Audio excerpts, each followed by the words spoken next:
CM Revanth రెడ్డిని వెంటనే arrest చేయాలని మాజీ మంత్రి ఎమ్మెల్యే హరీష్ రావు డిమాండ్ చేశారు. హరీష్ రావుకి ఏముంది, వెనక ముందు ఆలోచన ఏముంది, అన్నీ ఉన్నాయి, అన్నీ సంపాదించుకున్నాడు. కుటుంబ పరిపాలనలో మొత్తం సంపాదించుకొని ఈరోజు 4 నెలలు కాలేదు కాంగ్రెస్ పార్టీలో ప్రజలు గెలిపించుకోరు కాబట్టి వెంటనే అరెస్టు చేయాలంట. ఏం ఉగ్రవాది అనుకుంటున్నావా, లేకపోతే ఏమన్నా ఎక్కడికి వెళ్ళినా వలస వచ్చిండు అనుకున్నావా? పక్క హైదరాబాద్ తెలంగాణ బిడ్డ. తెలంగాణ రాష్ట్ర ప్రజలు ఎట్లున్నారు కార్యకర్తలు ఒకసారి ఆలోచన చేసి మాట్లాడు. ఉరకనిగ్గిన రాదు, పడిపోతే మళ్ళీ లేవనికే గంట అవుతుంది, వెలుగుపడ్డట్టు గుర్తుపెట్టుకో. మాట్లాడే విధానం నేర్చుకో హరీష్ రావు. సోమవారం సంగారెడ్డి జిల్లా సదాశివపేటలో జరిగిన రోడ్ షోలో ఆయన ప్రసంగించారు. మీరు ఎంత ప్రసంగించినా తెలంగాణ రాష్ట్రం సరౌండింగ్ మొత్తం తిరిగినా మీకు వచ్చే సీట్లు 0 లేకపోతే 1 ఎన్నో ఒక దగ్గర నక్కం దొక్కి వచ్చినట్టుగానే బీఆర్ఎస్కు 1 సీటు. అది ఆలోచన చేసుకో. నువ్వు ఎంత తిరిగినా రాదు, నీకు అయిపోయింది. లాస్ట్లో ఎదిగి ఎదిగి ఎదిగి ఇక్కడ బామ్మడితోటి మామతోటి విరక్తి చెంది బీఆర్ఎస్లో మళ్ళీ ఇలా భారతీయ జనతా పార్టీలో కలుస్తావు ఆస్తులు కాపాడుకోనికే తప్ప నీకు ఇంకా ఏమి లేదు. పక్కా ఇది. ముఖ్యమంత్రికి ఢిల్లీ పోలీసులు ఇచ్చిన నోటీసులపై ఆయన స్పందించారు.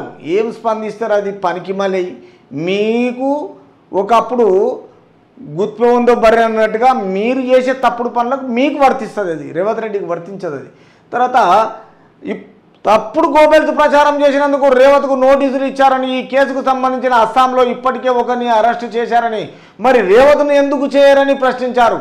దానికి వేరు సంబంధం, దీనిది వేరు. అక్కడ చట్టపరంగా రాజ్యాంగబద్ధంగా చేసినవి కాబట్టి అక్కడ అరెస్ట్ చేసి ఈయన అట్లా కాదు. అమిత్ షా అన్న మాటలే ఈయన అని చూపించుండు. తెలంగాణ రాష్ట్రంలో అమిత్ షా వచ్చి కావాలని ఏమనలే, ఎస్సీ ఎస్టీ వాళ్ళ హక్కులు వాళ్లకు రిటర్న్ ఇవ్వాలి, కాల రాయొద్దు. తర్వాత ముస్లిం రిజర్వేషన్లు మొత్తం ఏంటంటే క్యాన్సల్ చేస్తా అన్నది వాళ్ళ మాటలేవి, అంతే తప్ప ఏదో రేవంత్ను అరెస్ట్ చేస్తుంటే అంత ఈజీగా సంతోష సంబరపడకు, అర్థం ఉండాలి కొంచెమన్నా. మరి రేవంత్ను ఎందుకు చేయరని ప్రశ్నించారు. ఒకవేళ అరెస్టు చేయకపోతే మోదీ రేవంత్ల దోస్తానా బయటపడినట్లేనని వ్యాఖ్యానించారు. వాళ్ళకు దోస్తాన ఎట్లా, ప్రైమ్ మినిస్టరు ఈయన స్టేట్ సీఎం ఆయన వచ్చినప్పుడు ప్రోటోకాల్ ప్రాపర్ ఛానల్ మెయింటైన్ చేస్తున్నాడు. తెలంగాణ రాష్ట్ర ప్రజల గౌరవాన్ని కాపాడుతున్నాడు, రాష్ట్ర గౌరవాన్ని కాపాడుతున్నాడు, ప్రజల గౌరవాన్ని కాపాడుతున్నాడు. సీఎం అనే హోదా ఉండి ఆ హోదాను రెస్పెక్ట్గా కాపాడుతున్నాడు తప్ప మీ మామలేకి ఎట్లా మోడ్యా ఈడ్యా బోడ్యా రండన ఇట్లాంటి మాటలు అసభ్య పదజాల మాటలు మీకు మీ బామ్మార్దికి నీకు వస్తాయి. అది రేవంత్ రెడ్డికి రావు, నేర్పిందే రేవంత్ రెడ్డికి మీ మామ, గుర్తుపెట్టుకో. తర్వాత ఒకవేళ అరెస్టు చేయకపోతే మోదీ దోస్తానలా బయటపడినట్లే వ్యాఖ్యానించారు. ఎక్కడ భయపడుతుంది, ఎక్కడ దోస్తానా, ఏది లేదు దోస్తానా. కాంగ్రెస్ ప్రభుత్వం 100 రోజుల్లో 6 గ్యారెంటీలను అమలు చేస్తానని మోసం చేసిందని, ఓట్ల కోసం వస్తే కాంగ్రెస్ నేతలను చీపుళ్లతో తరిమి కొట్టాలని ఆయన పిలుపునిచ్చారు. ఎవరిని తరిమి కొడతారో ఈ మధ్యన వ్యతిరేకత, మిమ్మల్ని తరిమి కొట్టి మీ వ్యతిరేకత వచ్చేసాక మిమ్మల్ని ఓడించింది ప్రజలు, మిమ్మల్ని కొట్టినట్టు కాదా? ఛీ అమ్మ సిగ్గుచేటి చెప్పుకోవడానికి జరనన్న. తెలంగాణ ప్రజలు ఇచ్చే అధికారంలో 4 నెలల నుంచి సీఎంకు అన్ని 5 చేసిండు. 6వ దిగిన రాష్ట్ర సీఎం దేవుని మీద ఒట్టేసి ఇస్తా అంటున్నాడు. ఇంకా మీదికెళ్ళి అంట చీపుర్లతో కొట్టాలన్న, చీపులతో మిమ్మల్ని కొడతారు ఉరికిచ్చి. మీకు సన్నాసి మాటలు మాట్లాడతారు కాబట్టి మీకు వర్తిస్తుంది, ఇంకోరికి వర్తించదు.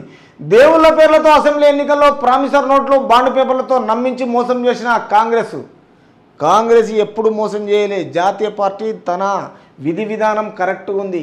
మీరు మోసకాళ్ళు, మీరు ఆస్తులు సంపాదించుకురు, మీరు తెలంగాణ ప్రజలు నిలువున మోసం చేసారు. ఆ ఘనత మీది, కాంగ్రెస్ కాదు.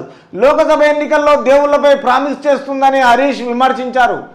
తప్పేముంది, హిందూ సాంప్రదాయము, బొట్టు పెట్టుకున్నాము, దేవుడు అన్నాము, నమ్మినాము, ఒక దేవుని మీద తెలంగాణ ప్రజల గురించి బొట్టు తిని అది మంచి చేస్తే తప్పేముంది, అందులో ఏం లేదు. అరే మీకెందుకు పోయి నాకు అర్థమవుతలేదు. మీరు వేయకుండి బొట్లు, నమ్మకుండి ఏం మాట్లాడుతారో అర్థమవుతలేదు.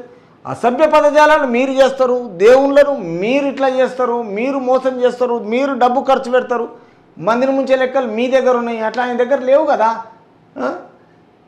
ఈ మాటలు మాట్లాడి ఎన్ని రోజులు ఇంకా మోసం చేస్తారు, ఎన్ని రోజులు చేస్తారు ఇంకా చెప్పండి.